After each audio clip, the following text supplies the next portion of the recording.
Insta couple Dora Bujji. So இவங்க எல்லாத்துக்கும் தெரிஞ்சிருக்கும், இல்லை இன்ட்ரோ கொடுக்க வேண்டிய அவசியமே கிடையாது. டோரா பூஜி அப்படின்னு பேர சொன்னாலே போதும், அடடே அவங்க வீடியோ அருமையா இருக்குமே, பேஸா இருக்கும், நாங்களாம் பார்த்துக்கோம் அப்படின்ற அளவுக்கு ஃபேமஸ் ஆனது டோரா பூஜி. ஒருவேளை அவங்களுக்கு தெரியாம இருந்துச்சு அப்படின்னா இன்ஸ்டாகிராம் இல்லை யூடியூப்ல போயிட்டு டோரா பூஜி ரீல்ஸ் அப்படின்னு சர்ச் பண்ணீங்கன்னா அவங்களோட காவியமான வீடியோக்கள் நிறைய வரும், பார்த்து தெரிஞ்சுக்கோங்க. சில தினங்களுக்கு முன்னாடி பார்த்தீங்கன்னா புஜ்ஜி ஒரு வீடியோ ரிலீஸ் பண்ணியிருந்தாங்க. இதில் வந்து டோரா என்னை ஏமாத்திட்டாள், ஏன்னா அவளும் ஒரு பெண். டோரா என்னை ஏமாத்திட்டா, இது கூட நாங்கள் சேரவே மாட்டோம், இனிமேல் சேர்ந்து வீடியோ பண்ண மாட்டோம் அப்படின்னு அவங்களோட மனக்குமுறல் ஆதங்கத்தை எல்லாம் ஒரு அழகான தம்ப்நெயில் ரெடி பண்ணி அவர் வீடியோவாக போட்டு கதறி இருந்தாங்க. ஸோ அதை பார்க்கும்போது நமக்கு தான் என்னமோ ஃபீலிங்ஸ் வரல. ஆனால் அந்த வீடியோ வந்ததுலேருந்து சமூக வலைத்தளங்கள் ஃபுல்லாக டோரா புஜ்ஜிக்கு என்னாச்சு, எதுக்கு பிரிஞ்சாங்க, திரும்ப தருவாங்களா மாட்டாங்களா அப்படின்னு ஏகப்பட்ட ஃபயர் விட்டுக்கிட்டே இருந்தாங்க. ஸோ நம்மளும் இன்னைக்கு அதை பற்றி தான் பார்க்க போகிறோம். அதை பற்றி பார்க்க போகிறோம்னா இவங்க ரெண்டு பேருக்கு என்ன பிரச்சனை, எதனால இந்த பிரச்சனைகள் அப்படின்றத மட்டும் தான் ரொம்ப ஷார்ட் அண்ட் ஸ்வீட்டா பார்க்க போறோம். டோராக்கு போதை ஊசி பழக்கம் அதிகமா இருக்கிறதா புஜ்ஜி சொல்லியிருந்தாங்க. ஸோ அந்த போதை ஊசி பழக்கத்தால அவங்க மஞ்சக்காமலை அளவுக்கு சென்று அவங்க நிறைய காசு செலவு பண்ணி கஷ்டப்பட்டு காப்பாத்தி அந்த நாயை கூட்டு வந்தா எதையோ குளிப்பாட்டி எங்கேயோ வச்சா அது எங்கேயோ போய் எதையோ தின்னுன்ற கதையா திரும்ப ஒரு போய் இவள் போய் திரும்ப போதை ஊசி போட்டுக்கிட்டே இருக்கா, இதனால எங்களுக்குள்ள பெரிய பிரச்சனை வந்துருச்சு அப்படின்ற மாதிரி அவங்களோட மன ஆதங்கத்தை நிறைய சொல்லியிருந்தாங்க. அது மட்டுமா பண்ணிச்சு, இந்த டோரா அப்படின்றவங்க வந்து பாத்தீங்கன்னா அவங்க வீடியோக்கு ப்ரொமோஷனுக்காக நிறைய பேர்த்திட்ட காசு வாங்கிட்டு, எனக்கு தெரியாது நிறைய பேர் அவங்க காசு வாங்கியிருக்காங்க, எல்லாம் எனக்கு போன் பண்றாங்க, என்ன கேட்க எனக்கும் அந்த காசுக்கும் எந்த விதமான சம்பந்தமும் இல்லைங்கோ அப்படின்ற ஒரு சின்ன குறுந்தகளையும் ப்ரொமோஷனுக்காக காசு கொடுத்தாங்களே அவங்கள்ட்ட புஜ்ஜி சொல்லியிருக்காங்க. உண்மையிலுமே புஜ்ஜி சொல்றதெல்லாம் உண்மையா? டோரா ஏன் பேசவே இல்லை? அப்போ டோரா வந்து உண்மையிலுமே போதை ஊசி பழக்கத்துக்கு அடிமையானாங்களா? இவங்க இனிமே சேரவே மாட்டாங்களா? இவங்க சேர்ந்து வீடியோ போடவே மாட்டாங்களா அப்படின்னு வருத்தத்தில் நீங்களாம் எதிர்பார்த்து காத்துருந்தீங்கன்னா அவங்க எக்கடே கட்டி எப்படியோ போறாங்க, உனக்கு என்ன? இல்ல ஒருவேளை அவங்க பிரிஞ்சனால உங்களுக்கு வந்து கஷ்டமா இருக்கா? எந்த கஷ்டமும் இல்லை, ரொம்ப ஜாலியா இருக்கு. இவங்கெல்லாம் எதுக்கு, இதெல்லாம் என்ன யூஸ் இருந்துச்சு அப்படின்ற மாதிரி தான் நிறைய பேர் சொல்லிக்கிட்டு இருக்காங்க. இது என்னோட கருத்துலாம் கிடையாது, பொதுவா சொன்னேன். இதுக்கெல்லாம் என்ன பிரதர் காரணம் அப்படின்னு நீங்க என்ன கேட்கலாம்.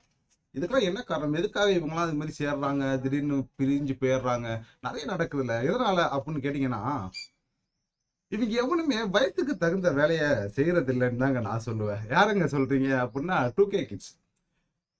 பல வீடியோவில் பல தருணங்களை சொல்லியிருக்கோம், 2K கிட்ஸ் தம்பிங்களா பொறுமையா இருங்க, உங்களுக்கு வரதெல்லாம் லவ் கிடையாதா, வெறும் லஸ்ட்டு தான், அதுக்கான டைம் கொடுங்க, அந்த லஸ்ட்டு வந்து டைம் கொடுத்து அது லவ்வாக மாறுற வரைக்கும் வெயிட் பண்ணுங்க, அப்படி லவ்வாக மாறலைன்னா கருமத்தை தூக்கி போட்டு போய் உங்கள் வேலையை பாருங்கடா அப்படின்னு நம்மளும் பல தடவை சொல்கிறோம், பல கிரியேட்டர்ஸ் சொல்கிறாங்க. யார் என்ன சொன்னாலும் நீ எடா சொல்கிறது நான் சொல்கிறேன் அப்படின்ற மாதிரி தான் இருக்காங்க. சில உண்மை வருத்தப்பட வேண்டிய விஷயம் இருக்குங்க, நிறையாவே இருக்குது. 2K கிட்ஸ் உங்களுக்கு ஒரு விஷயம், நீங்க திரும்ப திரும்ப உங்களுக்கு கஷ்டமா இருந்தாலும் நீங்க நம்பலனாலும் அதான் நிஜம்.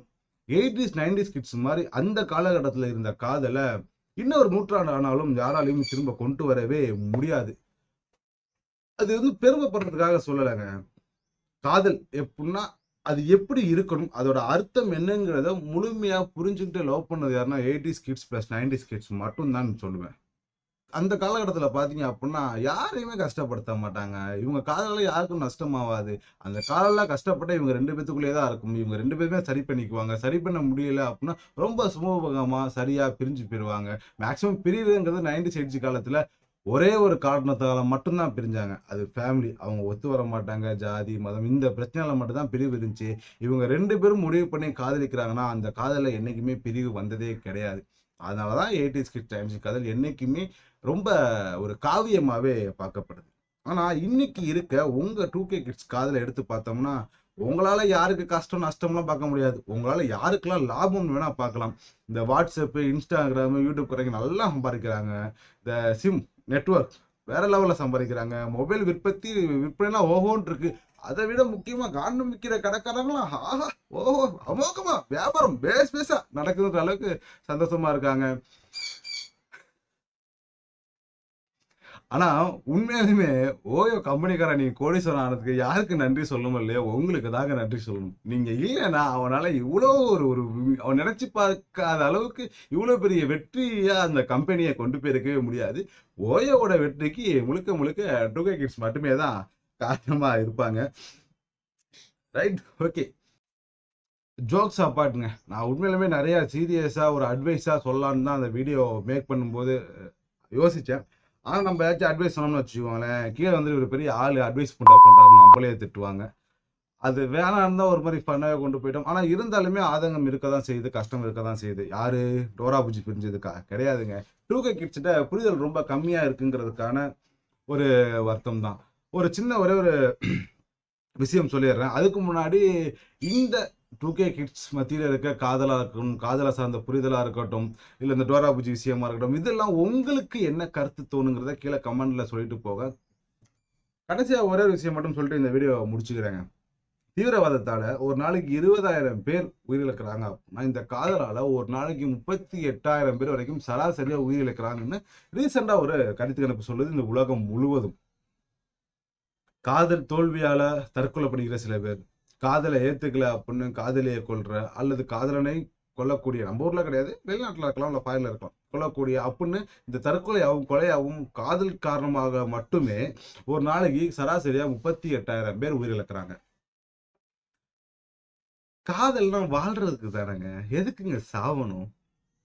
இன்னைக்கு தான் பல பெற்றோர்கள் வந்து ஓரளவுக்கு மனசு மாறி வந்துட்டாங்க. காதலுங்கிறத பார்த்து பயந்தவங்க, "இன்னைக்கு லவ் பண்ணு, கல்யாணம் பண்ணிக்கோ. உனக்கு புடிச்சவள லவ் பண்ணு, கல்யாணம் பண்ணி வைக்கிறோம்." அப்படின்ற அளவுக்கு மனநிலைக்கு வந்துட்டாங்க. ஆனா, இங்க நடக்கிற இந்த புரிதல் இல்லாத இந்த 2K கிட்ஸ் கிட்ட புரிதல் இல்லாம பார்த்தோனே லவ் பண்றது, லவ் பண்ணோனே ஓயக்கு போறது, இல்ல உடனே கல்யாணம் பண்ணி 17 வயசுலயே கல்யாணம் பண்ணி புள்ளைய பெத்துறதுன்னு, திரும்ப 6 மாசத்துல டைவர்ஸ் பண்ணிக்கிறது. இப்படின்ற மாரி ஒரு புரிதலே இல்லாத ஒரு வாழ்க்கையில சிக்கிக்கொள்ளும்போது, திரும்ப பெற்றோர்களும் காதல்லாம் பயப்பட ஆரம்பிச்சுருவாங்களோ! அப்புட்ன்ற ஒரு பயம் மனசுக்குள்ள வரதான் செய்யுது. உங்களோட கருத்து என்னங்கிறத கீழ கமெண்ட்ல சொல்லுங்க. மறக்காம வீடியோ லைக் பண்ணுங்க. புடிச்சிருந்தா உங்க ஃப்ரெண்ட்ஸுக்கும் ஷேர் பண்ணுங்க.